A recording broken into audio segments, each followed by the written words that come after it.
बुरी तरह से मार पीट कर हम लोगों को जेल भेज दिया गया।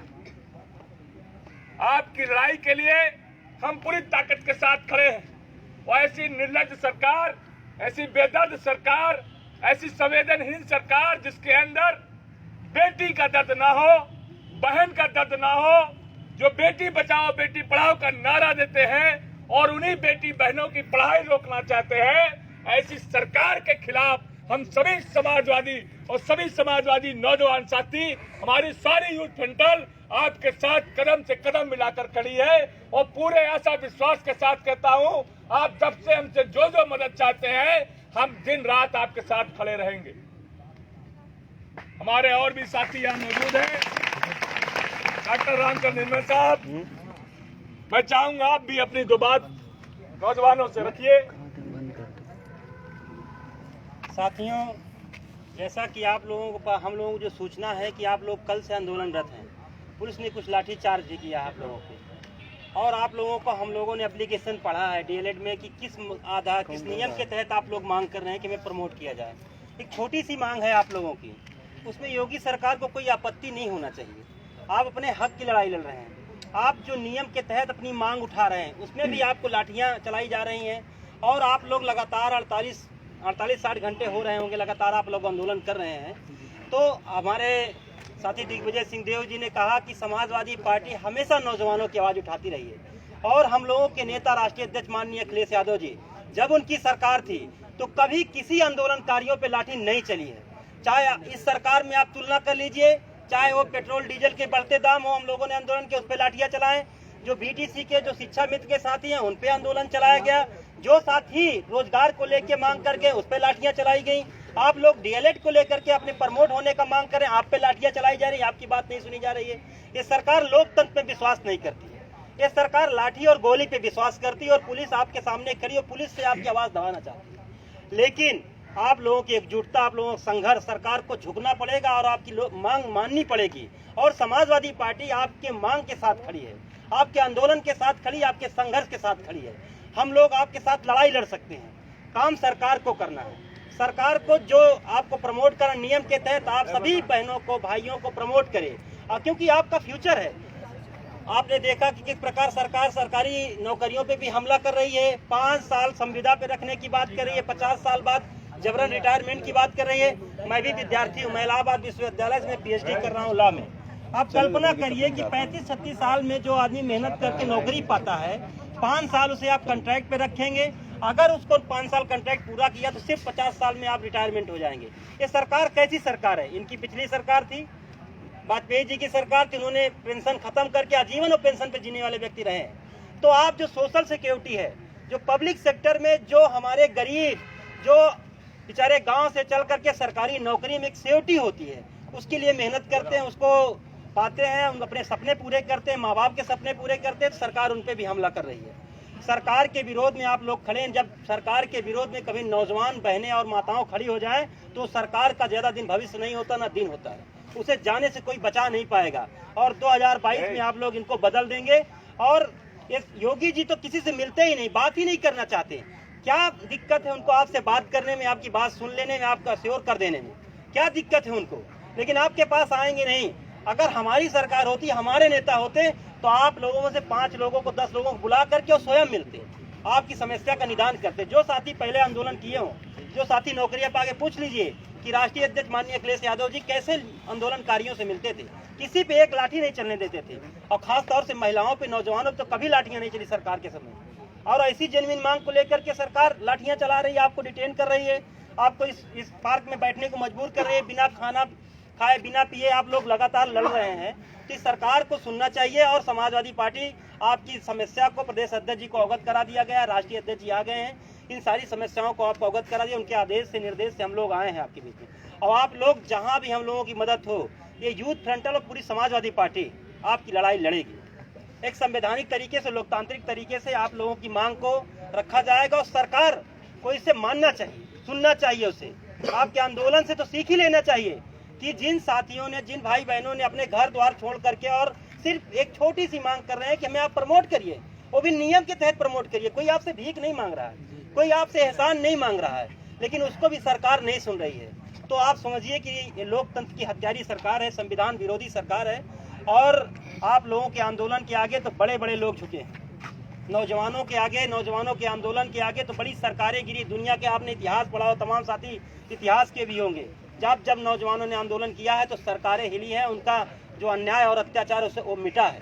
तो सरकार का भी दिन ज़्यादा नहीं, यदि आपकी बातें नहीं मानती है, आप लोग आंदोलनरत हैं और सरकार नहीं मानती है, सरकार को इसका गंभीर परिणाम भुगतना पड़ेगा साथियों। और साथियों, इससे ज़्यादा हम लोग कुछ नहीं, हम लोग आपकी लड़ाई के साथ हैं। आपकी बात समाजवादी पार्टी सदन में भी उठाएगी और सड़क पे भी उठाएगी। इन्हीं बातों के साथ मैं अपनी बात को विराम देता हूँ। मैं निवेदन करूंगा यूथ ब्रिगेड के प्रदेश अध्यक्ष भाई अनीस राजा जी से कि वो भी आपको संबोधित करें और आपका हौसला बढ़ाएं। बहुत बहुत धन्यवाद।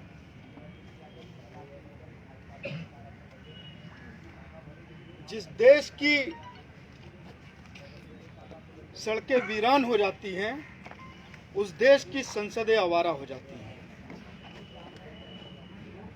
डॉक्टर लोहिया जी ने ये बात कही थी और कल डॉक्टर लोहिया जी की पुण्यतिथि थी। 12 अक्टूबर को उनकी पुण्यतिथि का दिन होता है और मुझे बड़ी खुशी है कि उनकी पुण्यतिथि के दिन आप लोग ने इस सोई हुई सरकार को जगाने के लिए और जो हमारे देश की संसदें आवारा हो गई हैं दूर करने के लिए जो आपने सड़कों को वीरान करने का काम किया, इसके लिए मैं पहले आपको बधाई देना चाहता हूं। मेरे नौजवान दोस्तों और बहनों, कल शाम को डॉक्टर रामकरण निर्मल जी और दिग्विजय सिंह जी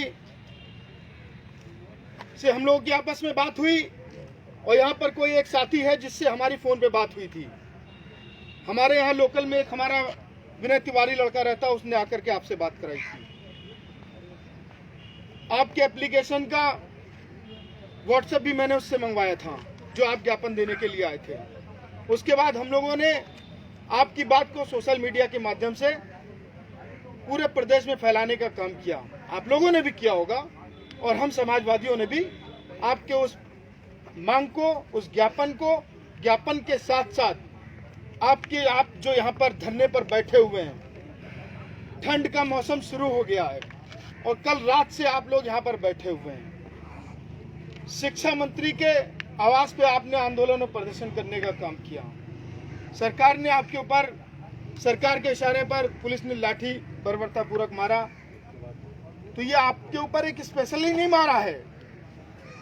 इस देश का नौजवान, इस उत्तर प्रदेश का नौजवान अपनी कोई भी बात को लेकर के, अभी हमारी एक बहन का हाथरस में उसकी जबान काट के उसकी हड्डियों को तोड़ के गर्दन की, उसका बलात्कार करके, जब उसे उसके परिवार से 11 घंटे दूर रख के, पोस्टमार्टम के बाद उसको 11 घंटे दूर रखा गया उसके परिवार से। उसके बाद 2 बजे 2:30 बजे रात मिला करके उसको जला के, उसके परिवार को बताए बगैर उसको इसी के गांव में उसको जला दिया गया।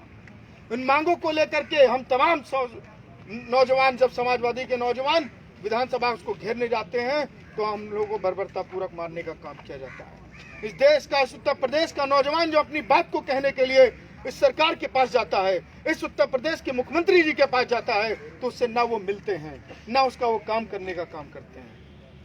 आप याद करिए, अगर इसमें कोई हमारा साथी हो, अगर वो 3 दिन मेहनत कर लेता था, हो सकता था तो पहले दिन वो मिल लेता था हमारे मुख्यमंत्री माननीय अखिलेश यादव जी से, उत्तर प्रदेश की समाजवादी पार्टी की सरकार में।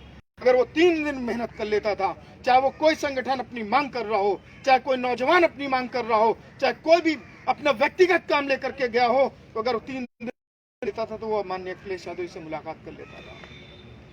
और हमारे मुख्यमंत्री, पूर्व मुख्यमंत्री माननीय अखिलेश यादव जी उसका काम करने का काम करते थे। लेकिन इस सरकार से कोई उम्मीद नहीं है। ये कोई एक बहुत बड़ी बात नहीं है कि आपके ऊपर लाठियां चली हैं। आप यहाँ 48 घंटे से 24 घंटे, लगभग 24 घंटे से आप यहाँ पर धरने पर बैठे हो। ये तो एक सरकार का एक काम हो गया है कि किसी की बात न सुनना, किसी का कोई काम न करना। आज ही की घटना ले लीजिए, एक बहन, आपको सोशल मीडिया के माध्यम से आपको जानकारी मिली होगी, आज हमारी एक बहन ने, महाराजगंज की बहन ने विधानसभा पर आग लगा दी। विधानसभा नहीं, भारतीय जनता पार्टी के कार्यालय के सामने आग लगा दी। जी। अभी आपको सूचना मिली होगी। हाँ, देखें, लाइव देखें। और ये कोई घटना आज ही की नहीं है, वो हर महीने, अभी पिछले महीने भी एक बहन, माँ और बेटी ने आग लगा ली थी हमारी अमेठी की, जिसकी जमीन को वहां पर प्रताड़ना हुई थी उसके साथ, उसने आग लगा ली, दोनों खत्म हो गए उसमें। तो कहने का मतलब ये है कि सरकार गूंगी है, बहरी है और अंधी है और सो रही है। बहुत बधाई देना चाहता हूँ, बहुत मुबारकबाद देना चाहता हूँ आप लोगों को कि आपने एक बार फिर से अपनी मांगों को लेकर के इस सरकार को जगाने का काम किया है। बहुत कुछ नहीं कहूंगा, बस इतनी बात जरूर कहूंगा कि जिस तरह से आप आंदोलन कर रहे हैं, प्रदर्शन कर रहे हैं, हम नौजवान, हम समाजवादी नौजवान और माननीय अखिलेश यादव जी और पूरी समाजवादी पार्टी आपके साथ कंधे से कंधा मिलाकर के खड़ी है। और ये कह नहीं रहा हूं खाली, ये हम लोगों ने अभी हमारे प्रदेश अध्यक्ष दिग्विजय सिंह देव जी ने कही छात्र सभा के, और लोहिया वाहिनी के प्रदेश अध्यक्ष निर्मल जी ने बात कही। तो ये बात हम लोग सिर्फ कह नहीं है, इसको आप आजमा भी लीजिएगा। अगला आंदोलन करिएगा तो हम लोग आपके साथ कंधे से कंधा मिला करके हकीकत में उसी विधानसभा पर खड़े हुए मिलेंगे। तो इन्हीं बातों के साथ मैं अपनी बात को खत्म करता हूं। बहुत बहुत धन्यवाद।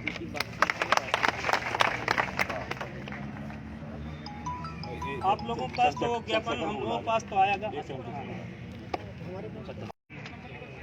फिर जो है हम आपकी बात सुनेंगे। बहुत बहुत धन्यवाद समाजवादी पार्टी के छात्र सभा के प्रदेश अध्यक्ष आदरणीय दिग्विजय देव सिंह जी, आप और साथ ही उत्तर प्रदेश समाजवादी पार्टी लोहिया वाहिनी के प्रदेश अध्यक्ष रामकर निर्मल जी,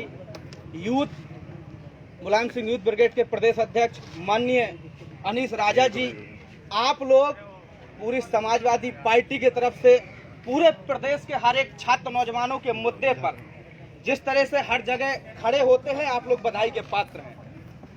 छात्र बैठी हैं, मैं आप लोग से बस इस बात के साथ कहना चाहता हूं, मैं एक छात्र भी हूं, हाँ समाजवादी पार्टी से जुड़ा हूं और इलाहाबाद विश्वविद्यालय छात्र संघ का उपाध्यक्ष रहा हूं। इस नाते जब मैं लखनऊ में था, ये घटना पता चली तो आपके साथ मैं यहाँ आने का काम किया। साथियों, आपको लगातार पता है इस प्रदेश की सरकार गूंगी और बहरी ही नहीं है, जादुई सरकार है जो आप भी जानती है, ये भी आप जान लीजिए। हम लोग छात्र संघ के लोग हैं और छात्र नौजवानों के मुद्दे पर पूरे प्रदेश में लड़ने का काम भी करते हैं और आपकी लड़ाई के लिए अपने घर परिवार से दूर जाकर जेल में रहने का काम भी करते हैं। तो मैं आपसे बता दूं कि अभी जो घटना हुई, अभी जैसे बताया प्रदेश अध्यक्ष जी ने कि जो लड़की के साथ घटना हुई, उसको मीडिया के द्वारा ये घटना ही बदल देंगे। हाथरस की घटना को बदल दिया गया। अब आज आप लोग अगर यहाँ बैठे हैं, ये आपकी, मैं क्या कहूँ कि ये आपकी वो जिंदा दिली है कि अपने मुद्दे को अपन के लिए आप लोग घर द्वार छोड़ करके, हमारी बहनें और भाई यहाँ बैठे हैं, पर जो ये हुकूमत में बैठे लोग हैं, वो लोग इस लड़ाई को क्या वो नहीं जानते हैं? आप लोगों ने कल शिक्षा मंत्री के आवास पर घेराव किया। क्या इस प्रदेश की और देश की सरकार को नहीं पता है कि ये भी किसी की बेटियां हैं, ये भी किसी के बेटे हैं, और उनको ये नहीं पता है कि पूरी रात से बैठे हैं? सब कुछ पता है, लेकिन उसके बावजूद भी उनको कोई मतलब नहीं है आपसे, क्योंकि जो उत्तर प्रदेश की सरकार है उनकी मति मारी जा चुकी है। उनको किसी चीज से मतलब ही नहीं है। वो आपके पास आएंगे भी नहीं, आपसे संवाद करेंगे ही नहीं, और जब जरूरत पड़ेगी तो आपके बीच के कुछ लोगों को दिखा देंगे कि ये लोग पुलिस से दंगाई कर रहे थे, कुछ कर रहे थे, और आपके आंदोलन को खत्म भी करेंगे। इस बात को भी आप लोग याद रखिएगा। और हम लोग बस इस बात के तमाम वो आपके साथ मिलकर किस तरह चालसाजी करेंगे, ये भी याद रखिएगा।